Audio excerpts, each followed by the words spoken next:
Hello, Internet Land. This is Carrie Thrall with ABC Coaching, and I am going live not only in the Healthy Helpers Hub, but across the internets. I am on YouTube and LinkedIn.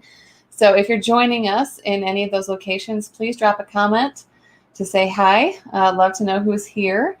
And also, if you watch the replay, I'd love to hear your thoughts and ideas on this topic that we're going to talk about today. So just for those of you that maybe haven't seen one of these before, depending on if you're part of the Healthy Helpers Hub on Facebook, or if you're not a Facebook user and want to get used to these trainings, I go live every week with a training that's focused in on how to better yourself, how to better your attention, how to better your focus, how to get yourself with your feet on the ground headed towards your goals. So this topic today is one that I think is a really valuable and important topic for people to really get their head around, and that's the stages of change by Prochaska and Di Clemente back from 1983, I believe, is when they published their trans-theoretical model of change, or the stages of change theory. And this is one that a lot of people like because it sort of describes how we all go through change.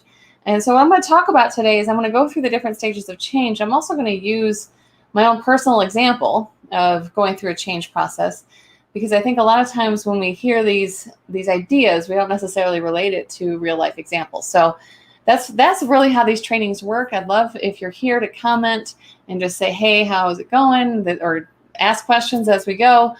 Or you can always drop me a line afterwards and say, hey, I had a question about this thing, or I want to sit down and chat about this.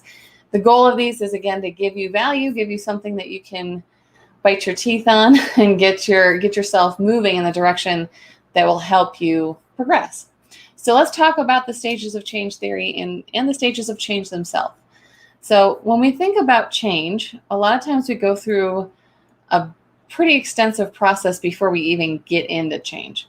Okay, so when we're in sort of what we call the pre-contemplation part of the stages of change, that's stage one, where a lot of people will enter in this pre-contemplation, where you might have somewhat of an inkling that something needs to change, but things are generally going okay.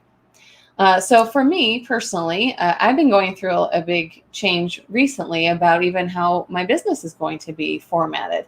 So I've been, contemplating a lot of different ideas. And so when I was in pre-contemplation, that was probably before COVID at this point, but pre-contemplation stage, I was asking myself, okay, what is going well in my business? What am I doing that I enjoy? What do I do that maybe I don't enjoy as much and maybe want to delegate? So things were sort of moving in the way that I wanted them to. So I didn't see really any problems to change or address. I didn't see any indication for a need to change. Things were going in the direction that I wanted to go. Okay, so pre-contemplation is, there might be something in the back of your mind that says a change may be warranted here, but things are going okay, so you don't really do much to change. Okay, so a lot of times when people are in pre-contemplation, they're like, yeah, maybe I could change that, but it's not that important right now. Okay, so you might be there right now with a change in your life, whether it's diet or it's relationships, or it's wealth related, financially related, or it's business related, like what I'm going to talk about today. If you're in that pre-contemplation stage, again, you're not looking to make a change, but you might be assessing where things are at. Okay, so pre-contemplation, a lot of times people will not be seeking coaching at that point. They'll be thinking life is going pretty well, but maybe just making an internal assessment. Okay, so that's one stage of change. The second stage is contemplation. So at this point, you're aware a problem exists, but not committed to changing it yet. So you might be aware that something isn't working the way you want it to, but there's really nothing too bad happening, or there's not too many negative consequences happening. So when you're in this stage of change, a lot of times you might be thinking, oh, it would be nice if, it would be nice if I was able to provide the level of service that I want to provide. So that was one thing that was going through my mind as I've been contemplating contemplating the changes that I wanted to make to my business. It's like, it would be nice to offer a higher level of treatment or care, including some therapy services. So that was a passing thought that went through my head probably about 6 months ago. I was starting to think, that would be nice to offer. But again, I was having enough business with coaching. I was also having to deal with the whole COVID pandemic piece where it was like, okay, well, how do I make space for coaching and make space for mom time and make space for all these different drives that were called of me? So it was a thought that passed through my mind, but there was definitely no commitment to changing my business structure. Okay. So that became pretty clear to me that for the last 6 months, I was contemplating whether I was going to make some changes. Okay. So the next stage, so we have stage 1 is pre-contemplation, stage 2 is contemplation, stage 3 is preparation. Okay, so this is intending to take action to change. Okay, so for me, again, the example I'm talking about is adding therapy services to my coaching business, so being able to have a dual practice. So my preparation in the last month or so has been weighing the option. Okay, so how much do I want to invest time-wise in creating this separate structure? What is it? What do I need to do legally? What do I need to do ethically? What do I need to do to ensure that people that are coming into my practice, I put them in the right pathway? What learning do I need to do? I do already have the license as a social worker to be able to provide those services, but I also wanted to weigh, does it make sense for me to add those services in at this time? So my preparation started off with weighing the options as well as doing some of the logistical work. Okay, so asking the questions of what does it legally take to institute a dual practice? What ethical questions do I want to think about and weigh in my mind? All right. And so I've been making preparation to add these services in to my coaching business, to make it a coaching and counseling business. So that's the preparation step. Okay, so we have pre-contemplation. There isn't really any problems, but you have an inkling that something is up down the road. Contemplation, a problem exists, but you're not committed to change yet. Preparation is you intend to make the changes. And then the next step is action. Okay, so executing the plan to modify the behavior or make the change. So for me, I've been looking at, okay, how do I get my insurance to be where I want it to be? What systems do I need to put in place? So I've been creating systems that will help make this dual practice a possibility even. I've been looking into software packages. I've been looking into where do I want to market? Where do I want to publicize? Where do I want to offer these services so that I can be clear between the coaching services and the counseling services? Do I want to have 2 separate entities, or do I make it one entity where this is an extra service provided? So that is my action steps right now. And I literally have on my calendar, check these things out, talk to these people, get these resources in line, so that when I decide to launch this, which hopefully will be in the next month or 2, that I'll be able to say, I've dotted all my I's and I've crossed all my T's, and I'm in the place where I have both models set up the way that I want them to be. Okay. So that's the action stage. Now, then you get into the maintenance stage, where there's a lot of possibility to fall into what we call a relapse. Okay. So maintenance is sustaining the change. So after I do the action and I'm creating the new behavior, and maybe it's my action is launching these new services, right? And I'm marketing and I'm getting people in and I'm getting it scheduled and I'm getting things done. I could be maintaining that.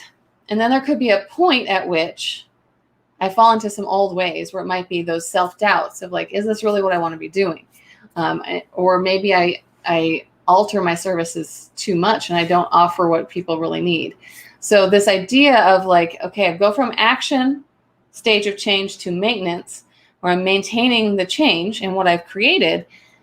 But when I relapse, it's oh, shoot, I've been doing all the wrong things in all the wrong ways. Okay. So my stages of change start all over again a lot of times when I go into that relapse. So, and again, a relapse is just I fall into my old patterns, either of thinking, of behavior, of perspective, right? Those old thinking patterns. I know one old thinking pattern that came up for me as I've been making this process, this change process of adding therapy services to my, as part of my coaching practice, one of the mindsets that kept coming up was, well, I left my old job telling myself, oh, I'm never going to go back to that kind of work again. And so I got stuck in this old thinking pattern when I was reflecting on making this change. So what happened was I doubted that this was the right path to go. Instead of listening to my heart that was saying, no, this is the right path to go. And the thing that you were sick of before was the burnout you created. Okay. So the thinking pattern wasn't accurate. The thinking pattern actually was holding me back. It was sabotaging my effort and pulling me into that relapse effect. Okay, so that relapse was the old behavior, which is the doubt and inaction. All right, so let me go through these stages of changes again, because I think a lot of times when people hear them, they can relate of where they're at with their own change. All right, so you start off with pre-contemplation. So again, pre-contemplation isn't acknowledging that there's a change needed to be made. It's just like acknowledging, oh yeah, maybe this is something that could be improved. Okay, so things are going well, but they could be improved. Contemplation is, oh, there's a problem. I see it, but I don't think I can do anything about it. Okay, so you're contemplating the problem, but you may not have commitment to changing it yet. Okay, preparation is, I know there's a problem. I'm committed to changing it, and I'm preparing to start the action. Okay, so now I'm determining what my action steps are, and then I go into the fourth stage of change, which is action. I'm executing my plan. Okay, so this is walking through what you just did in preparation and enacting them, right? And then you go into the maintenance, which is the fifth stage. And I was just talking about, like, there's also this place of relapse, that if you get stuck in old ways of thinking, old ways of behaving, it can pull you out of the change process that you started. Okay, so again, if I go into relapse, I could go right back to pre-contemplation and say, oh yeah, there's a problem, maybe, but I don't see how to change it. Okay.